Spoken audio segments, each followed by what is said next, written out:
నమస్తే. శ్రీ మాత్రే నమః. శ్రీ గురుభ్యో నమః. మనకి ఖగోళంలో అందరికీ తెలిసిందే. ఆహ్, గ్రహాలు సంచారం నిరంతరం చేస్తుంటాయి. అయితే కొన్ని గ్రహాలు ముందు నుంచి వెనక్కి వెళ్ళడము, లేదా ఉన్న స్థానం నుంచి వేరొక స్థానానికి అలా సంచారం చేస్తూ ఉండడంతో, కొన్ని గ్రహాలు ఒకదానికొకటి క్లాష్ అంటే ఒక దాంట్లోనే రెండేసి, మూడేసి ఉండిపోవడము, ఇలా రాసుల్లో వాటి యొక్క స్థానాలు మారుతూ ఉండడము, ఇట్లాంటివన్నీ వింతలు మన ఖగోళంలో ఎప్పటికప్పుడు జరుగుతూ ఉంటాయి. అయితే ఆ వింతలు, ఆ గ్రహ చలనాలు ద్వాదశ రాశుల వారికే కాకుండా, అంటే మనుషులకే కాకుండా, దేశ, కాల, మాన పరిస్థితులు, వాతావరణము, న్యాయ వ్యవస్థ, రక్షణ వ్యవస్థ, వ్యవసాయము, ఇలా ప్రతి ఒక్క అంశంలోనూ వాటి యొక్క ప్రభావాన్ని చూపిస్తూ ఉంటాయి. అయితే ఇప్పుడు మనకి మే నెలలో బుధుడు డబల్ సంచారము అంటే డబల్ బొనాంజా లాంటిదనమాట. అంటే గోచార రీత్యా ప్లస్ వక్రగతిలోను తనదైన సంచారాన్ని చేస్తూ ఉన్నాడు.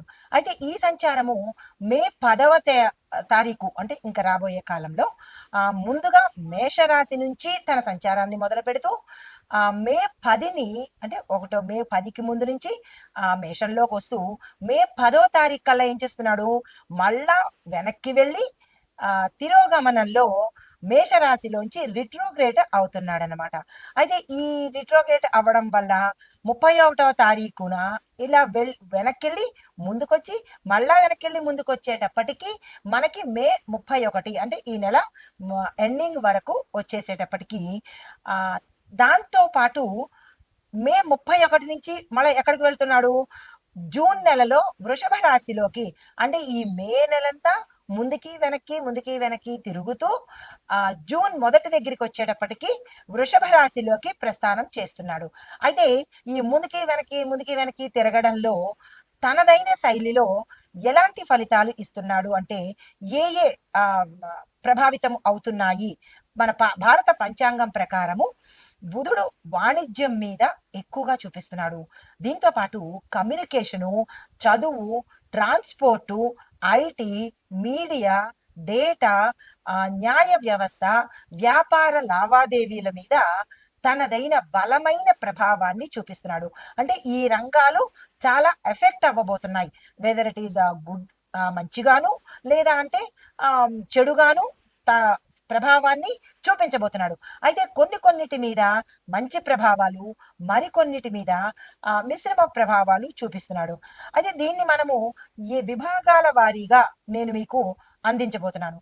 ఏ ఏ విభాగానికి ఎలాంటి ప్రభావాన్ని చూపిస్తున్నాడు, దానికి మనమేం చేసుకోవాలి అనే అంశాలలో ముందుగా ఎకానమీ అనగా నెంబర్ 1 మొదటిది ఆర్థిక రంగం మీద ఎలాంటి ప్రభావం చూపిస్తున్నాడంటే, స్టాక్ మార్కెట్లు వాయిలటీ అవుతుంది, అంటే ఊగిసలాడతాం, డోలాయమానంగా ఉంటూ ఉంటాయి. అంటే సరిగా ఉంటుందా ఉండదా అనిశ్చిత స్థితిలోకి ఈ స్టాక్ మార్కెట్లు వెళ్ళిపోతాయి. తర్వాత బులియన్ మార్కెట్లో వెండి బంగారంలో తేడాలు చాలా స్పష్టంగా కనిపిస్తాయి.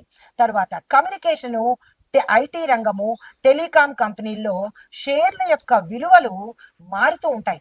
గతంలో ఎక్కువగా ఉంటే ఇప్పుడు తగ్గడము, లేదంటే గతంలో తక్కువగా ఉంటే ఇప్పుడు పెరగడము, ఇలాంటి ఫ్లక్చుయేషన్స్, హెచ్చు తగ్గులు జరిగే అవకాశము మనకి ఈ అంశాల్లో కనబడుతోంది. అయితే ఎగుమతి దిగుమతి విషయాల్లో చూసుకున్నట్టయితే, ఎక్స్పోర్ట్ ఇంపోర్ట్ లో చూసుకున్నట్టయితే కనుక మళ్ళా ఒక్కసారి మనం వాటిని సమీక్షించుకోవాలి. మనం అంటే దేశం అనమాట. దేశ వ్యవస్థ ఒకసారి సమీక్ష చేసుకోవాలి, ఎలా ఉండబోతోంది అనేది. ఆర్థిక రంగ నిపుణులు వాటిని చెక్ చేసుకోవాలి. తర్వాత బడ్జెట్ లేదా పన్నుల విషయాలలో, ఎన్నికల విషయాలలో మధ్యంతరంలో మార్పులు సంభవించే అవకాశం కూడా ఇక్కడ కనబడుతోంది. అయితే మనం ఏ రకంగా జాగ్రత్తలు తీసుకోవాలి వీటి మీద అంటే కనుక, వ్యాపారులు అంటే ఏ వ్యాపారం చేసిన వాళ్ళైనా అయోమయావస్థలో పడిపోతారు. నష్టం వస్తుందా, లాభం వస్తుందా, వాళ్ళకి ఏమిటి తెలియని పరిస్థితిలోకి వెళ్ళిపోతాడు. తర్వాత ఏదైనా లావాదేవీలు చేయాలి అంటే కనుక దానిలో పూర్తిగా లేట్లు అయిపోతాయి, అంటే జాప్యం ఎక్కువైపోతుంది. ఇవాళ అనుకున్న పని మరో వారం రోజులకు అవ్వడము, ఇలాగా ప్రతి అంశంలోనూ లేటు అనేది కనబడుతూ ఉంటుందన్నమాట. తర్వాత పెద్ద పెద్ద పెట్టుబడులు మనం కనుక తీసుకున్నట్టయితే అంటే క్రోర్స్ ఆఫ్ రూపీస్ లో కనుక పెట్టుబడులు పెట్టాలి అంటే కనుక మే మధ్య వరకు అనగా మే 15వ తారీఖు వరకు మీరు పోస్ట్ పోన్ చేసుకునే ప్రయత్నం చేయండి. ఈ ఆర్థికానికి సంబంధించిన లేదంటే వ్యాపారస్తులు కానీ పెట్టుబడుల జోలికి అంత త్వరగా వెళ్ళకండి. 15వ తారీఖు వరకు టైం తీసుకోండి, వాయిదా వేసుకోమని చెప్పదగిన ప్రత్యేకమైన సూచన. అయితే మీరు ప్రత్యేకంగా వ్యాపారులు ఏం పరిహారం తీసుకోవాలి అంటే కనుక బుధగ్రహానికి సాధ్యమైనంత దానాలు కానీ, శాంతి పూజలు కానీ, హోమాలు కానీ, జపాలు కానీ చేయించుకున్నట్టయితే కొంత ప్రభావము తగ్గుముఖం పట్టే అవకాశం ఉంది. తర్వాత దానంగా ప్రతి వ్యాపారి, అన్ని రాసుల్లో ఉన్న వ్యాపారస్తులు, ఇది ఓవరాల్ గా చెప్పేది, రాశి వైజ్ గా చెప్పేది కాదు కాబట్టి ఈ ప్రతి రాశిలో ఉన్న వ్యాపారస్తుడు ఆ దానాలు ఇచ్చుకోవడం ప్రయత్నం చేయండి. అయితే ఇవ్వడం మాకు ఇష్టం ఉండదు, మేము ఎంతసేపు పుచ్చుకోవడమే అని అనుకుంటే కనుక బుధుడు ఇచ్చేది కూడా మీరు పుచ్చుకోక తప్పదు. కాబట్టి ఆ దానాలు ఇచ్చేవి అనేవి తప్పనిసరిగా చేసుకోండి మీ యథాశక్తి. అయితే తరువాత న్యాయ వ్యవస్థని చూసినట్టయితే అంటే జ్యుడిషియరీ లీగల్ రిఫార్మ్స్ కనుక చూస్తే వాదనలు తీర్పుల యొక్క ప్రకటనలు చాలా ఆలస్యం అవుతాయి. అంటే ఎక్కువగా టైం తీసుకునేటట్టుగా, పోస్ట్ పోన్ అయ్యేటట్టుగాను, ఎక్కువ వాయిదాలు పడేటట్టుగాను, తీర్పు కూడా లేట్ అయ్యేటట్టుగా ప్రభావం గోచరిస్తోంది. అయితే కొన్ని కేసుల మీద మళ్ళా తిరిగి తిరిగి దాన్ని ఓపెన్ చేయడము, మళ్ళా పునర్విమర్శ చేసుకోవడము, మళ్ళా దాన్ని తిరిగి ఆలోచన చేసుకోవడము, ఇలాంటివి జరిగే అవకాశాలు కనబడుతున్నాయి. అయితే ఎక్కువగా బహుళ అభిప్రాయాలు అంటే ఎక్కువ మంది అభిప్రాయాలు ఉండడం వల్ల తీర్పులో స్పష్టత, క్లారిటీ మిస్ అవుతాము.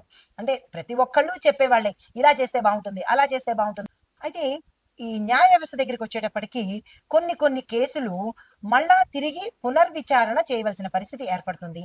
దీంతో పాటుగా బహుళ అభిప్రాయాలు అంటే ఒక్కొక్కళ్ళు ఒక్కొక్క అభిప్రాయం చెప్పడము, ఒక్కొక్క తీర్పు ఇవ్వడం వల్ల ఏమవుతుందంటే తీర్పుల్లో క్లారిటీ మిస్ అవుతోంది. దానివల్ల స్పష్టమైన తీర్పులు ప్రజలకి అందుబాటులో లేనట్టుగా కనబడుతుంది. దీనికి పరిహారం ఏం చేయాలి అంటే కనుక ప్రభుత్వం తరపు నుంచి కోర్టు సంబంధిత కేసులకు తగిన పర్యవేక్షణ పెట్టడం కానీ, లేదంటే దానికి సంబంధించిన నియామకాలు ఏర్పాటు చేసి ఒక క్లారిటీకి వచ్చేటట్టుగాను, ప్రజల్లో కన్ఫ్యూజన్ లేకుండా చేసేటట్టు చేసుకోవాలి. తర్వాత వాతావరణ పరిస్థితులు చూసుకున్నట్టయితే వెదర్ అండ్ న్యాచురల్ ఫోర్సెస్ కనుక చూస్తే దీని యొక్క ఫలితాలు ఎలా ఉంటున్నాయంటే క్లైమేట్ చేంజెస్, డిబేట్ అంటే ఏం లేదు, క్లైమేట్ ఒక్కొక్కసారి హార్ష్ గాను, ఒక్కొక్కసారి స్లో గాను, ఒక్కొక్కసారి విపరీతమైన ఎండలు, ఒక్కొక్కసారి విపరీతమైన గాలులు, ఇలాగా ఏది మనకి కాన్స్టెంట్ గా తెలియని పరిస్థితి, ఏ క్షణాన ఎలాంటి వాతావరణం ఉంటుందో అనేటటువంటిది తెలియని పరిస్థితి. అయితే మే నెలాఖరుకు మాత్రము ఊహించినటువంటి వర్షాలు, సునామీలు, ఈదురుగాలులు, విపరీతమైన ఫోర్సుతో కూడినటువంటి ఈదురుగాలులు వచ్చే అవకాశము మే నెలాఖరులోకి వచ్చే అవకాశం ఉంది. అయితే దీనికి తగ్గ మన జాగ్రత్తలు ఏం తీసుకోవాలి అంటే కనుక ట్రాన్స్పోర్ట్ డిపార్ట్మెంట్ వాళ్ళు ఎప్పటికప్పుడు వాళ్ళ ఎలక్ట్రిక్ పోల్స్ ని కానీ, వాళ్ళ తాలూకా ఎక్స్చేంజ్లు కానీ జాగ్రత్తగా పర్యవేక్షించుకోవాలి. కమ్యూనికేషన్ వ్యవస్థలో ఉండే వాళ్ళు కొన్ని అంటే జాగ్రత్తలు తీసుకొని అంటే అంతరాయం కలగనటువంటి జాగ్రత్తలు తప్పనిసరిగా ఈ సమయంలో ముందుగా తెలుస్తోంది కాబట్టి జాగ్రత్తలు తీసుకోండి. తర్వాత రక్షణ విభాగము, డిఫెన్స్ అండ్ ఇంటర్నల్ సెక్యూరిటీ, ఈ విభాగంలో బుధుడి యొక్క ఫలితాలు ఎలా ఉంటున్నాయంటే ఇంటెలిజెన్స్ మరియు కమ్యూనికేషన్ వ్యవస్థల్లో మనకి విపరీతమైన మార్పు చేర్పులు జరిగే అవకాశం ప్రస్ఫుటంగా కనబడుతోంది. అయితే సైబర్ బహిరంగ ప్రయోగాలు, డిజిటల్ దాడులు కూడా జరిగే అవకాశాలు కూడా కనబడుతోంది. ప్రతి ఒక్కళ్ళు మొబైల్ ఉన్న ప్రతి ఒక్కళ్ళు ఏదైనా లావాదేవీలు చేసుకోవాలన్నా, లేదా అంటే మాటలు మాట్లాడుకోవాలన్నా అప్రమత్తంగా ఉండాలి. ఎవరు కనిపెట్టరు కదా అంటే మన దగ్గరున్న ఈ ఒక్క మొబైల్ చాలు, అదే పెద్ద స్పై కెమెరా అన్నమాట. చాలా జాగ్రత్తగా, అప్రమత్తంగా మొబైల్ ఉన్న ప్రతి ఒక్కళ్ళు జాగ్రత్తగా ఉండవలసిందే ఈ సమయంలో.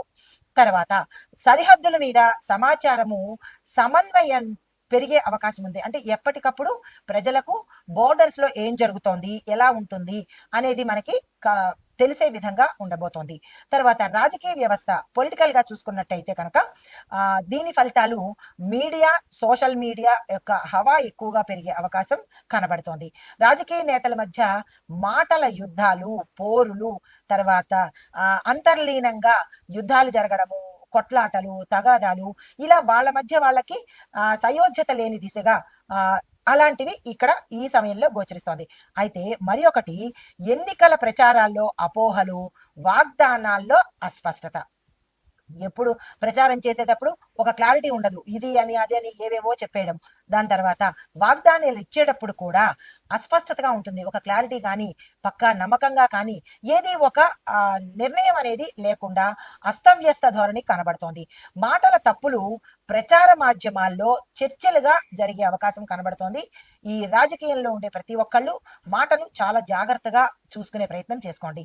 సామాజిక వ్యవస్థ చూసినట్టయితే, అంటే సొసైటీ అండ్ కల్చర్ చూసినట్టయితే, విద్యార్థులు ఉపాధ్యాయుల మధ్య తగాదాలు, కొట్లాటలు జరుగుతోంది. ఆల్రెడీ ఆ ప్రభావం మనం సోషల్ మీడియాలో చూసేశాము. చెప్పులతో కొట్టడాలు, రాళ్లతో కొట్టడాలు ఇవన్నీ జరుగుతున్నాయి. ఇంకా ఎక్కువగా ఉధృతంగా జరిగే అవకాశము కనబడుతోంది. సోషల్ మీడియాలో సెన్సార్ నియంత్రణ చర్యలు తప్పనిసరిగా పాటించాలి. ఆ చర్యలు, నియంత్రణలు లేకపోవడం వల్ల విచ్చలవిడితనం పెరిగిపోయి అకృత్యాలు, అఘాయిత్యాలు, అంటే మీరు అంటే ఈ సోషల్ మీడియాల వల్ల కొంతమంది లేని నేరాలు చెయ్యాలి అని తెలుసుకోవడం ద్వారాను, కొంతమంది తెలియనివి నేర్చుకోవడం ద్వారాను, ఇలా జరుగుతోంది కదా మనం చేసినా తప్పులేదు అని ఇలాంటివన్నీ అకృత్యాలు జరిగే అవకాశము ఈ సమయంలో చాలా ఎక్కువగా కనబడుతోంది. ఈ మీడియా తరపు వాళ్ళు దీని మీద నియంత్రణ చేసినట్టయితే కొంత సాంఘిక అసాంఘిక పనులు, అంటే సంఘంలో జరిగే అసాంఘిక పనులకు నియంత్రణ అనేది, ఒక కట్టుబాటు అనేది ఏర్పడుతుంది. అయితే మత సంఘర్షణలకు, మాటల గందరగోళాలకు కారణమయ్యే అవకాశం కూడా ఈ సమయంలో చాలా ఎక్కువగా కనబడుతోంది.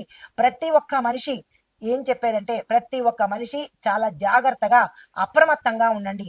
మీకు మీరు ఉండండి, మాటలతో ఉండండి, మీ యొక్క మొబైల్తో కూడా జాగ్రత్తగా ఉండండి. దీనికి చెప్పదగిన పరిహారం ఏమీ లేదు. ఎవరికి వాళ్ళే ప్రత్యేకంగా జాగ్రత్తలు పాటించడమే ఇందుకు పరిహారము. అయితే ఈ మీడియాకు సంబంధించి, ఈ సోషల్ మాధ్యమాలకు సంబంధించి ఎవరైతే అధినేతలు ఉంటారో వాళ్ళు కొంచెం కట్టడి చేస్తే ఇంత అకృత్యాలకు తావు లేకుండా ఉంటుంది. అయితే కమ్యూనికేషన్, ఐటీ, మీడియా రంగాలు చూసుకున్నట్టయితే కనుక టెలికాం మరియు మీడియా రంగాల్లో పెద్ద పెద్ద మార్పులు చోటు చేసుకునే అవకాశం కనబడుతోంది. అంటే మనం ఊహించని చేంజెస్ రాబోతున్నాయి. కొత్త డేటా ప్రైవసీ చట్టాలు మనకి చర్చకు వస్తాయన్నమాట. గవర్నమెంట్ ఏదో పాలసీ పెడుతుంది, అది ప్రతి ఒక్కళ్ళు చర్చించుకుంటారు. అది కాదని, అవునని, ఇంకా ఇలాగా చర్చలు అనేది మొదలవుతూ ఉంటాయి. తర్వాత పెద్ద పెద్ద సంస్థల యొక్క డిజిటల్ ప్లాట్ఫామ్స్ అప్డేట్ అయిపోయి స్కామ్లకు గురి అయిపోవడము, ఆ సీక్రెట్ ఓపెన్ అయిపోవడం జరుగుతుంది. కాబట్టి మీరు ఏదైతే డేటాని పెద్ద పెద్ద సంస్థలు వాయిస్లో కానీ లేదా డేటాల్లో కానీ సేవ్ చేసుకున్నట్టయితే అవి కొంతవరకు ఉండొచ్చు. అవి కూడా తస్కరించబడే అవకాశాలు, ఈ స్కామర్లు కూడా ఎక్కువయ్యే అవకాశాలు కనబడుతోంది. ఇలాంటి వాటి కాకుండా ఇంకో కొత్తగా ప్రత్యామ్నాయంతో దాచుకునే ప్రయత్నాలు వెతుక్కోవాల్సింది. అయితే మొత్తంగా చూసినట్టయితే ఈ ఈ ఆయా రంగాలలో బుధుడు యొక్క పరిణామాలు చాలా తీవ్రంగా కనబడుతున్నాయి. అయితే ఇప్పుడు మనం ఇందాకటి వరకు పంచాంగం ప్రకారం చూసుకున్నాము. అయితే ఇప్పుడు ఖగోళ శాస్త్ర పరంగా చూసినట్టయితే బుధుడు సూర్యుడికి అత్యంత సమీపంలో ఉండే గ్రహము. అందువల్ల చాలా ఫాస్ట్ గా మూవ్ అవుతూ ఉంటాడు. ఈ సమయంలో భూమి నుండి చూసినప్పుడు బుధుడు ముందుకు పోకుండా వెనక్కి మళ్ళేలాగా కనిపిస్తూ ఉంటాడు. దీన్నే మనం ఏమంటాము, వక్రగతి అని పిలుస్తుంటాము. అయితే దీని పరంగా మనకి ఎలా ఉండబోతోంది అంటే కనుక, ఏప్రిల్ 19 నుంచి బుధుడు మేషరాశిలో ప్రవేశించేశాడు. అయితే ఈ ప్రవేశం వల్ల మళ్ళా తిరిగి వక్రమయ్యాడు. ఇందాక మనం అనుకున్నట్టుగా మీకు కన్ఫ్యూజన్ రావచ్చు, అందుకే ఇంత క్లారిటీగా తిరిగి చెప్తున్నాను. కన్ఫ్యూజన్ ఇందులో లేదు. మే 19 నుంచి ముందుకొచ్చాడు, మళ్ళా ఏప్రిల్ 19ని ముందుకొచ్చాడు, మళ్ళా మే 19కి వెనక్కి వెళ్ళి 10వ తారీఖుకి ముందుకు రావడము, ఇలాంటివి జరుగుతున్నాయి. దీనిలో ఏమవుతోందంటే బుధుడు మీన రాశిలో, అంటే క్షేత్ర సరిహద్దుల్లోకి వస్తాడు, అంటే సెంటర్ పాయింట్ గా వస్తాడు. ఈ వచ్చినప్పుడు బలహీనమైన స్థితిలో, అంటే బలహీనంగా ఉంటాడు కాబట్టి ఇలాంటి విపరీతాలు చోటు చేసుకుంటున్నాయి.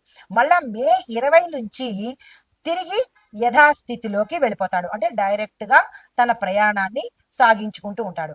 అయితే ఈ ప్రయాణంలో జ్యోతిష పరంగా చూసినట్టయితే మేషరాశిలో బుధుడు మంగళుడితో ఉండడం వల్ల ఆధిపత్యాన్ని ప్రదర్శిస్తూ ఉంటాడు.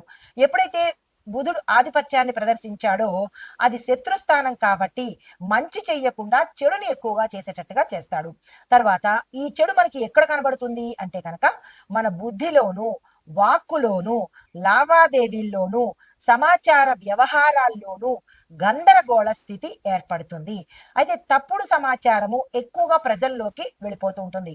దీని ఆధారంగా మనం తీసుకునే నిర్ణయాలు ప్రమాదకరమైనవి అవుతాయి. కాబట్టి ఈ సమయంలో నేను ఇంత విపులీకరంగా చెప్తున్నాను కాబట్టి ఒకటికి 2 సార్లు విని జాగ్రత్తలు తీసుకునే ప్రయత్నం తప్పనిసరిగా చేసుకోండి.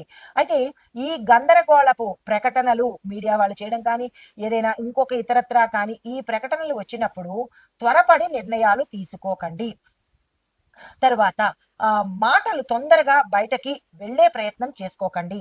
మీ యొక్క ఎక్కువగా జాగ్రత్తలు తీసుకునే ప్రయత్నం చేసుకోండి. అయితే విశేషమైన జ్యోతిష్య ఫలితాలు ఇప్పుడు చెప్తాను. దీనిలో బుధుడు ఒకే రాశిలో 21-25 రోజులు ఉంటాడు కాబట్టి ఈ రాశిలో ఉన్నప్పుడు సుమారు 65-70 రోజులు ఇక్కడే ఉండే అవకాశాలు కనబడుతున్నాయి. అంటే దాదాపుగా 70 రోజులు మేషరాశిలోనే బుధుడు ఉంటున్నాడు. ఈ బుధ ప్రభావము ఎలా ఉంటోంది అనేది ఇప్పుడు మనము మేషాది ద్వాదశ రాశుల వారికి ఎలా ఉండబోతోంది. ఇప్పటి వరకు మనము దేశకాలమాన పరిస్థితులు, ఏ సమయంలో బుధుడు ఉంటాడు, ఏ సమయంలో వెనక్కి వెళతాడు అనేది జ్యోతిష పరంగాను, పంచాంగ పరంగాను, ఖగోళ పరంగాను మీకు సవివరంగా అందజేశాను. తదుపరి రాశి ధనస్సు రాశి. ఈ రాశిలో ఉండే విద్యార్థులకు మీరు మీ ఏ విషయాన్నైనా సరే లోతుగా పరిశీలించాకనే ఏదైనా ముందుకు వెళ్ళే ప్రయత్నం చేయండి. ప్రతిదీ క్లారిటీ తీసుకోండి. మీరు ఏ పని చేసినా, మీరు ఏం చేస్తున్నా, ఎవరైనా మీకు ఆఫర్ చేసినా దానిలో స్పష్టత, క్లారిటీ ఉంటేనే మీరు ముందుకు వెళ్ళే ప్రయత్నం చేయండి. లేదు అంటే కనుక మరొక ప్రయత్నం చేసుకోండి. కానీ అవకాశాలు వస్తాయి. దాన్ని అందిపుచ్చుకునే ప్రయత్నం ప్రతి ఒక్కళ్ళు చేసుకోండి. ఉద్యోగస్తులు చూసుకున్నట్టయితే కొత్త కొత్త బాధ్యతలు మీకు వస్తాయి. తేలిగ్గా తీసుకోకండి. ఈజీగా టేక్ ఇట్ ఈజీ, లైట్లు తీసుకోండి. ఇట్లాంటి వ్యవహారం అయితే కనుక నష్టపోయే అవకాశం కనబడుతోంది. జాగ్రత్తలు తీసుకోండి. ప్రతి పనిని నిబద్ధతతో చేసే ప్రయత్నం చేసుకోండి. తరువాత వ్యాపారస్తులు చూసుకున్నట్టయితే మీరు అంచనాలకు మించి డీల్స్ జాగ్రత్తగా డీల్ చేసే ప్రయత్నం చేసుకోండి. అంటే మీరు ఊహించింది ఒకటి, అక్కడ జరిగేది ఒకటి, తిరిగి మీరు పొందేది ఒకటి. ఇట్లాంటి పరిస్థితి గోచరిస్తోంది. ఏ డీల్ మాట్లాడుకున్నా, ఏ వ్యవహారం చేసినా జాగ్రత్తగా చూసుకునే ప్రయత్నం తప్పనిసరిగా చేసుకోండి. అయితే ఆరోగ్య పరిస్థితి చూసినట్టయితే కనుక నిద్రలేనితనము, టెన్షన్స్ ఉండడము, గుండె దడకు సంబంధించి గుండె దడదడగా ఉండడము, గుండెకి సంబంధించినటువంటి రుగ్మతలు, సమస్యలు వచ్చే అవకాశం ఉంది. జాగ్రత్తలు తీసుకోండి. అయితే కుటుంబపరంగా చూసినట్టయితే కనుక పెద్దల మాటలు వినడం వల్ల కొంతవరకు సమస్యలు తగ్గే అవకాశం ఉంది. ఆ ప్రయత్నం చేసుకోండి. రాజకీయ నాయకులు చూసినట్టయితే కనుక మీ మాటల వల్ల మీ మాటలకు మీరే బాధ్యత వహించాల్సిన పరిస్థితి ఏర్పడుతుంది. కాబట్టి మాటలను జాగ్రత్తగా వాడుకోండి. ప్రజల మద్దతు ఉన్నప్పటికీ కూడా మీరు మీ మాటల చేత విమర్శలకు గురయ్యే అవకాశం కనబడుతోంది. ఈ దిశగా జాగ్రత్తలు తీసుకోండి. మీకు చెప్పదగిన పరిహారాలు ధర్మ సంబంధమైన సేవలు ఎక్కువగా చేసుకోండి. దాన ధర్మాలు ఎక్కువగా చేసుకోండి. తర్వాత ఏదైనా సేవ కానీ, వాలంటీర్లుగా వెళ్ళడం కానీ, ఇలాంటివి కొన్ని సామాజిక పరమైన మంచి పనులు చేసుకున్నట్టయితే బుధ అనుగ్రహం పొందే అవకాశం కనబడుతోంది. దీనితో పాటు ప్రత్యేకమైన పని ఏంటంటే బ్లైండ్ విద్యార్థులకు పుస్తకాలను కానీ, వస్త్రాలను కానీ దానంగా ఇవ్వండి. విశేషమైన ఫలితాలు పొందుతారు. అంధ కాలేజీలు కానీ, అంధ విద్యార్థుల రిపీట్ కంటిన్యూ అంధ విద్యార్థులకు ధన సహాయం కానీ, వస్త్ర సహాయం కానీ, చదువుకు సంబంధించినటువంటి ఏ సహాయం చేసినా విశేషమైన ఫలితాలు పొందుతారు. ఆ ప్రయత్నం చేసుకోండి. అయితే మీకు చెప్పదగిన మంత్రము ఓం బుం బుధాయ నమః. దీన్ని 9 సార్లు ప్రతిరోజు పఠించండి. ఇది ఈ రాశిలో ఉండే వారికి చెప్పదగిన గోచార రీత్యా ఫలితాలు, పరిహారాలు,